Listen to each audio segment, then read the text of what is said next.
There are moments in history that are so wild and unbelievable that they make fiction seem lazy. And today I'm going to share with you three of those stories. We've got a con man who's captured by pirates and then builds an empire, an explorer who pretends to be a god only to be murdered by the very people who worship him, and mules racing Ferraris on American highways. So join me as I try to convince you that history books aren't always boring, this time on Painting the Past.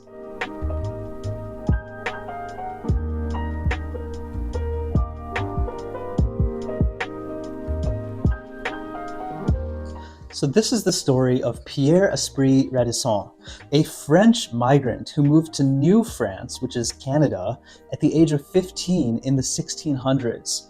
Radisson had an incredible life, and he kept a very thorough diary, and this book basically turns his diary into a narrative. So you get this incredible story that he lived, and it's laced with lots of truth verified by French and English sources, but also his very eccentric and strange personality that probably lied quite a bit.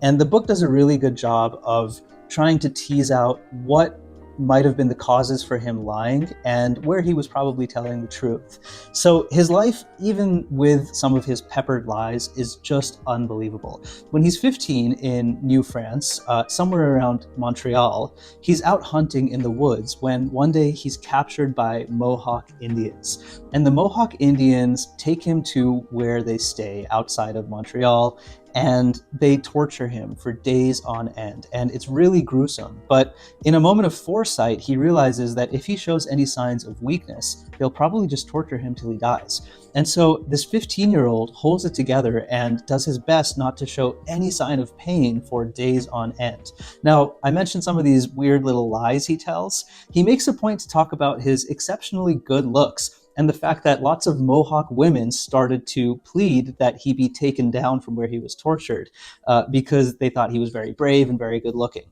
And there's probably some sort of stretching of the truth there, but they eventually do decide to take him in as part of the Mohawks.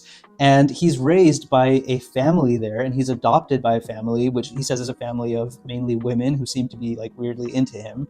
And he lives with the Mohawks for years. So one day, a couple years later, he's out on a hunting trip with some of his family.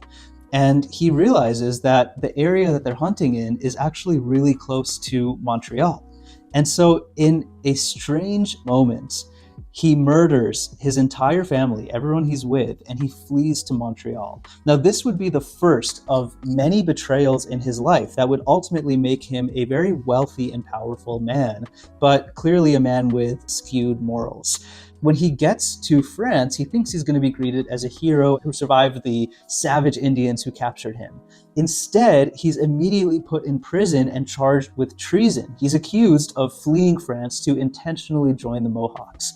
So this young man, who's now 19 or 20, realizes that his only chance of survival is to actually flee New France. And he flees to modern-day Boston, which was English territory at the time. So he somehow escapes prison. He's not really clear on how that happened, but we do know that he does end up in Boston, where he starts fur trapping.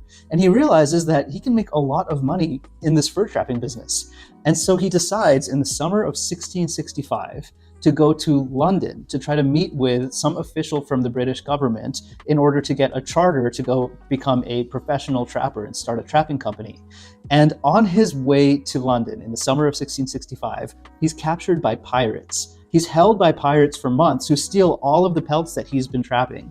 And he's sent back to London, eventually released, but with no money and no pelts. Now, if you are a fellow history nerd, you might have heard me say the summer of 1665 in London. There's something else that happened in the summer of 1665 in London. That is the plague. That's the summer that the plague broke out. So this dude arrives completely broke after the life he's already lived. He's a very young man in London while the plague is really breaking out. And he describes all of it in this book. He describes the suffering and the death that he sees. But even amongst all that, he first of all survives. He also meets with the king. The king ultimately grants him the money to start this charter, which he calls the Hudson's Bay Company, which is a company that's still around today. So on his way back from England with the new charter, ready to go launch the Hudson's Bay Company, his ship gets shipwrecked. And at some point on this journey, his crew also mutinies, but the details are really vague. He kind of like skips over that part, probably because he doesn't want people to see him as a poor leader, which based on his morals, he probably was, especially if his crew is mutinying. Is that a word, mutinying? I don't know. In any case, he returns to North America and has a fairly successful life as a trapper, but he's working for the British, and he gets frustrated years later with how much money the British are taking from him, even though he's the one doing all the work of trapping. So what does he do? He goes back to France and he takes all of the maps, all of the equipment, all of the contacts and resources that the British gave him, and he gives it to the French. He betrays the British and he actually goes back to the French. So he starts working with the French for a while, and the French assign him to essentially be a spy, to spy on the British and where the British are doing their trappings and how they're running their business.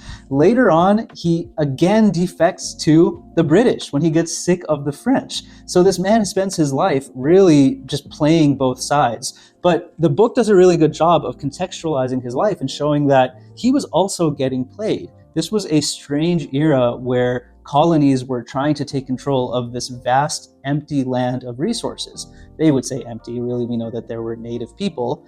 And he was just a pawn in this larger movement. Now, if you've heard of the hotel chain, the Radisson, that's named after Pierre Radisson. And once you know that, you'll start to see Radisson everywhere. There's a sporting gears company named Radisson. There's all kinds of spots where you'll just see that name. So his legacy lives on, but he's a sketchy dude.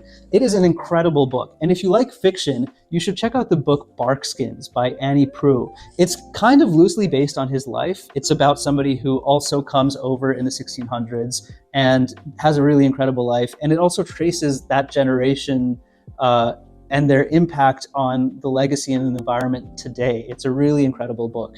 So that is the first of 3 mind-blowing stories. I cannot suggest it enough.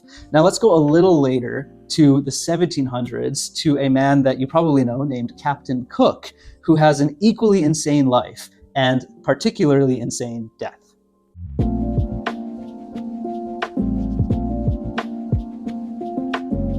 Most people know the name Captain Cook, but not a lot of people know what happened to him. So Captain Cook was an explorer who charted much of the Pacific for the British during the age of exploration. So this book covers his final voyage, the one where he accidentally discovered Hawaii, befriended the Hawaiians, then pretended to be their god, and was eventually beaten to death by them when they realized that he wasn't their god. Casual stuff. So let me tell you what happens. In 1776, Captain Cook sets off on his 3rd and final voyage to find the Northwest Passage. They immediately start to realize that this Northwest Passage probably doesn't exist, and the journey was brutal. Ice blocked the route, the crew started to grow sick, and morale was exceptionally low. So Cook, who was once known for his calm leadership, became irritable, paranoid, and increasingly unstable. And this book does a really good job of talking about some of the reasons why that might have been the case. It pulls in other historians' viewpoints. We don't know for sure what was going on. Some people say he might have been developing dementia. Others say that he was frustrated that he had been tasked with an impossible mission, trying to find the Northwest Passage. Whatever the case was, he started to act really erratically, and it was that erratic and irrational behavior that would ultimately lead to his death. So eventually they're sailing through the Pacific Ocean, and unbelievably, they just stumble upon the Hawaiian Islands, which had never been discovered by any Europeans before. As they're arriving to the island of Hawaii, they start to see something really strange. There's this massive party, tens of thousands or more people lined on the beach, freaking out at the sight of his ship. Well, it turns out that Captain Cook was arriving at the exact same time as the myth of the god Lono was meant to arrive. So basically, at the time that they were arriving to the Hawaiian Islands, there's this story in Hawaiian mythology of the god of fertility, a god named Lono. And in this myth, Lono was meant to appear on the horizon in a great ship and eventually arrive on the island to bless everyone. And so the very day or period that this festival is taking place, Captain Cook's ship appears on the horizon. Now, Captain Cook, contrary to modern perspective, was really not a malicious colonizer in the way other explorers were. In fact, he was really more of an anthropologist. He tended to be very gentle with other cultures, and he was interested in studying and cataloging cultures. Even when he arrived in Hawaii, he kept his crew on a ship off the island because he didn't want to spread venereal disease to the folks on the island. But that didn't change the fact that when the Hawaiians started to greet him as if he was a god, he went along with it. He didn't say, "No, I'm not," but he also didn't go out there and say, "I am your god." He just kind of went along with it, probably because he didn't want to disrupt the relationship or cause any tension when that didn't need to happen. So in any case, he arrives and they think he's a god and he leans into it. So he starts participating in these festivals that are held for him, all of these like dances and massive fires, all in honor of him, Lono, the god. Now, obviously, he's not a god, and tensions start to rise.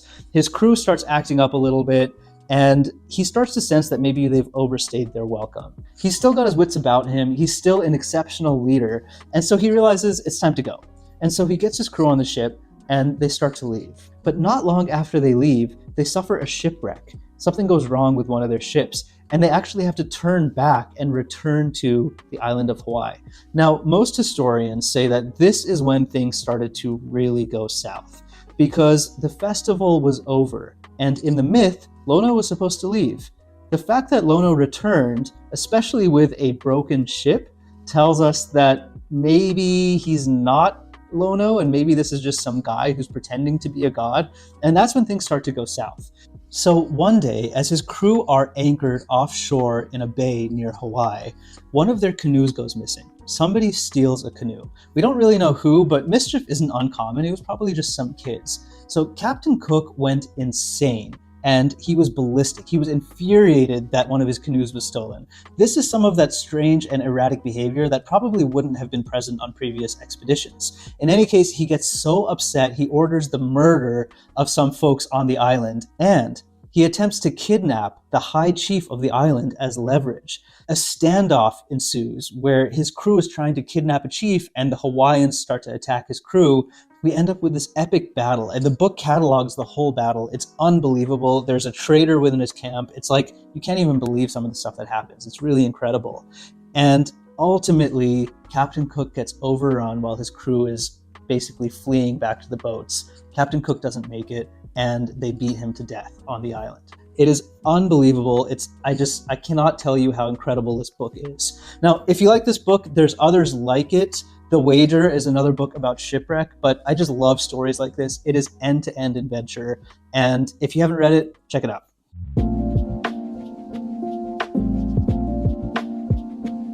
The third and final book I want to share with you is a book called The Oregon Trail, and it's not a history book about the Oregon Trail. Instead, it's a much more modern story. So in 2010, a middle-aged man named Rinker Buck, who's the author, decided to travel the entire Oregon Trail the old-fashioned way. So he buys a covered wagon, he hitches up a team of mules, and he convinces his stubborn, chain-smoking, recovering alcoholic brother to come along.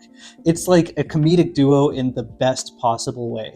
So the journey retraces more than 2,000 miles from Missouri to Oregon through plains, desert, mountains, and modern traffic because they're riding this wagon with mules on the highways that we drive on today. But I love this book because it brings personality and humanity to this story that we've heard so much about of the Oregon Trail. They cross rivers the way that the original pioneers did. They camp on forgotten stretches of the trail, and they get chased off of private land by confused ranchers. So along the way, he reflects on the original 19th century migrants and the disease, death, and desperation that were constant threats to them. So there's a lot of history weaved into this, and he bounces back and forth between his experience and the experiences of the migrants in the 19th century.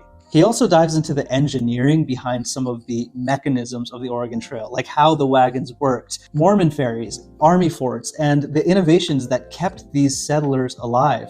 It's one thing reading a dense history book, and it's another thing to get a sort of modern day travelogue, like a YouTube vlogger, and that's kind of how he writes. It's really incredible. The book is beautiful. It's a mix of self-discovery, it's sibling arguments, it's the right amount of hilarious mule disasters, and it's all contextualized in this epic historical movement that took place. So one thing that stood out to me about this book is along his travels through rural America, he encounters the opioid crisis. And he meets families who have basically been destroyed by children or parents getting hooked on opiates, usually at first prescription pills and then heroin or fentanyl. He talks about this transition between the settlers of the past. Many of them had no money and had very little resources and really became migrants on the Oregon Trail out of necessity. And then some of the folks today who live in extreme abject poverty and are struggling with drug crises. It is an incredible, very American story, and it has entirely shaped my understanding of America today. I can't recommend it enough. Speaking of that, there's another book I've read, and if you like fiction, I'll end by recommending this. I just finished reading Demon Copperhead by Barbara Kingsolver, and it's a modern day take on David Copperfield by Charles Dickens. And Demon Copperhead is set in Virginia, and it tells the tale of a young boy who's actually probably around my age, which is kind of trippy. And he lives in this rural land that is just devastated by the opioid crisis. It has, again, profoundly changed how I think about rural America, even though it's fiction. In any case, I really hope you liked this. I know this is different than usual. Go check out these books. They're really good. And let me know in the comments if you'd like me to do more sort of book reviews or maybe just branch out from my normal content. I'd love to hear your thoughts. Thank you for joining, and I'll see you next time in a normal episode of Painting the Past.